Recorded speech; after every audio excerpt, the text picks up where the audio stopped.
Bismillahirrahmanirrahim. Assalamualaikum warahmatullahi wabarakatuh.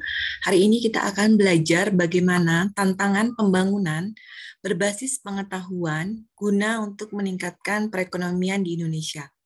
Nah, di sini kesejahteraan atau kemakmuran, kemandirian, peradaban bangsa itu akan meningkatkan daya saing dan kohesi sosial, kebutuhan dasar dan kedaulatan.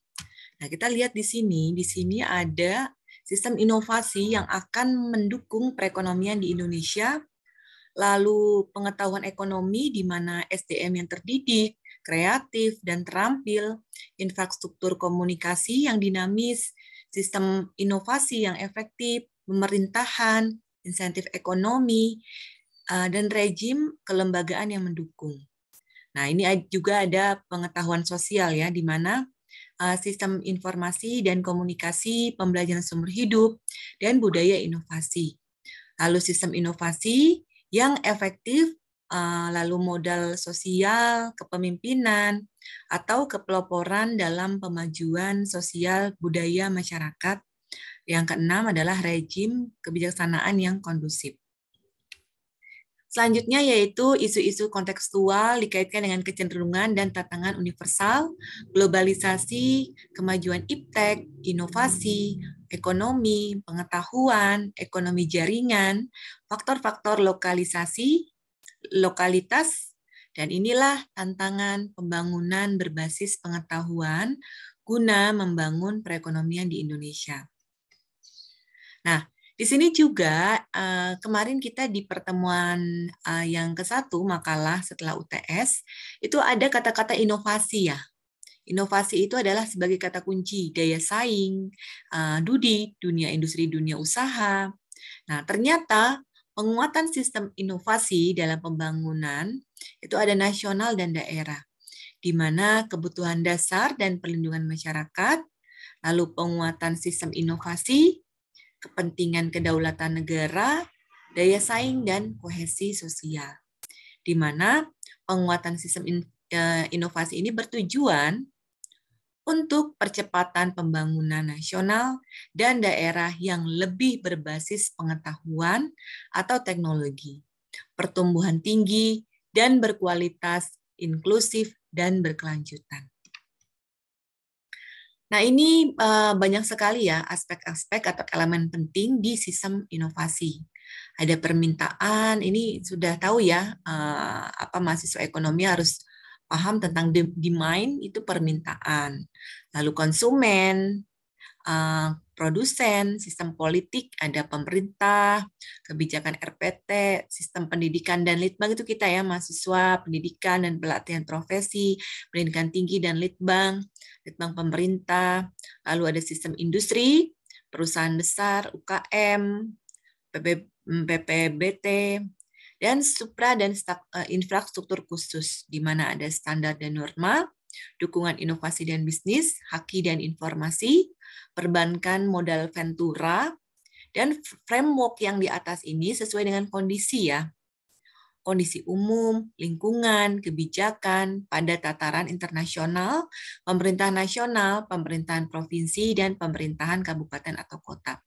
Di mana kebijakan ekonomi itu, di perekonomian Indonesia itu ada kebijakan ekonomi makro, ekonomi moneter, ekonomi fiskal, kebijakan pajak, kebijakan perdagangan, kebijakan persaingan, ada kebijakan keuangan, promosi investasi, industri, sektoral, lalu pendidikan, infrastruktur umum, SDA, sumber daya alam, dan lingkungan. Dan tentunya budaya, di mana sikap dan nilai keterbukaan terhadap pembelajaran dan perubahan, kecenderungan terhadap inovasi dan kewirausahaan, mobilitas dan interaksi. Jadi RPT itu adalah riset dan pengembangan teknologi. Nah ini ya, ada inovasi, ini jadi saling berkaitan. Nah, ini subsistem dan keterkaitan multidimensi sistem inovasi ya. Ada daerah A, daerah C, subnasional inovasi sistem. Ini namanya sistem inovasi daerah. Sektor 1, sektor 2, sektor 3. Di mana industri, itu industri ada klaster-klasternya juga sehingga menghasilkan SITI ya, kepanjangan Sistem Informasi Teknologi Industri. Sistem Inovasi Nasional. Nah, kalau di sistem inovasi untuk guna meningkatkan perekonomian di Indonesia, ada namanya di dinamika interaksi triple helix ya, sistem inovasi, di mana pemerintah, akademi, industri, himpunan ya, dulu kita pernah belajar SMP itu himpunan, pemerintah mendominasi lingkaran atau spiral lainnya, koordinasi birokrasi, top down, mentalitas, proyek besar industri, nasional champion, perguruan tinggi, terutama berperan sebagai lembaga pengajaran. Ada pemerintah, akademisi, industri, di mana perguruan tinggi melaksanakan riset dasar, karena ada deskripsi ya, dan penyediaan SDM, industri, perusahaan terhubungkan oleh pasar, pemerintah dibatasi pada penanggulangan kegagalan pasar, mentalitas individualistik, unit-unit antarmuka pada garis batas yang ketat. Dan ada hubungan atau interaksi antar kelembagaan dan pusaran spiral sebagai pusat transisi tanpa akhir dan dinamis. Nah, di sini ada pendekatan sistem ya. Ada industri inti, industri pemasok, industri pendukung, lembaga pendukung. Nah, ini semua dengan tujuan untuk membangun perekonomian di Indonesia.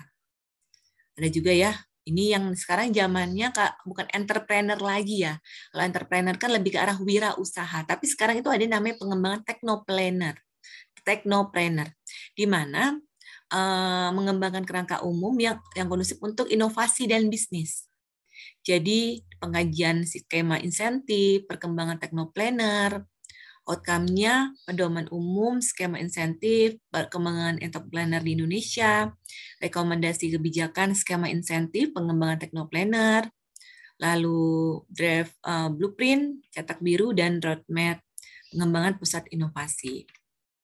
Ini ada juga ya, pengembangan teknopreneur, memperkuat kelembagaan dan daya dukung IPTEK, atau Litbang Yasa dan mengembangkan kemampuan absorpsi oleh industri khususnya UKM. Ini banyak sekali ya. Ini juga pengembangan teknopreneur, banyak sekali ya. Sekarang udah nggak ke entrepreneur ya, tapi teknopreneur. Nah, ini yang menumbuhkan pengemajuan sistem inovasi dan klaster industri nasional dan daerah. Pelarasan dengan perkembangan global. Ini banyak sekali ya elemen kebijakan inovasi, output, dan outcome-nya. Nah, ini ada contoh informasi kinerja dalam arsitektur program ya, yaitu menguatkan sistem inovasi di daerah nih. Kalau misalnya ikutan PKM, mau membuat arsitektur program yang berkaitan tentang perekonomian Indonesia dengan kata kunci di dunia industri, dunia usaha, ini nih contohnya, sasaran pokok, dampak, hasil pembangunan yang telah diperoleh dari pencapaian outcome, sasaran strategi, sasaran program, adakah percontohan nasional sebagai kisah sukses penguatan sistem ekonomi di daerah otonom, ada master plan, pengembangan kawasan teknopolitan, ada intinya ada input, kegiatan, output, outcome, dan dampak. Ya. Pokja master plan, lokasi kawasan, subkegiatan, sumber daya yang memberikan kontribusi dalam menghasilkan output. Nah, ini ada ya tahapan pembangunan dalam RPJPN 2005-2025 ya. Ini sudah dibahas juga ya minggu lalu itu tentang penguatan sistem inovasi dalam rangka mendorong perekonomian yang berbasis pengetahuan. Jadi ini ya menata. Sekarang itu berarti 2022 ya, di mana mewujudkan masyarakat Indonesia yang mandiri, maju, adil, dan makmur melalui percepatan pembangunan di segala bidang dengan struktur perekonomian yang kokoh berlandaskan keunggulan kompetitif. Nah, ini juga ada tahap roadmap-nya, penguatan sistem inovasi sebagai pijakan bersama percepatan pembangunan dengan pertumbuhan yang tinggi dan berkualitas, inklusif, dan berkelanjutan. Apalagi sekarang sudah ada SDGs ya, dalam mewujudkan masyarakat Indonesia yang sejahtera, adil, maju, mandiri, dan beradab. Di mana 2022 ini memang kita kata kuncinya tetap inovasi ya. memperkokoh sistem inovasi nasional, daerah, industri Indonesia yang berkelas internasional, dan sebagai salah satu hubungan jaringan inovasi internasional.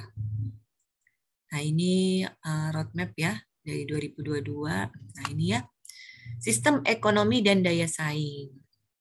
Jadi bagaimana cara membangun sistem ekonomi dan daya saing?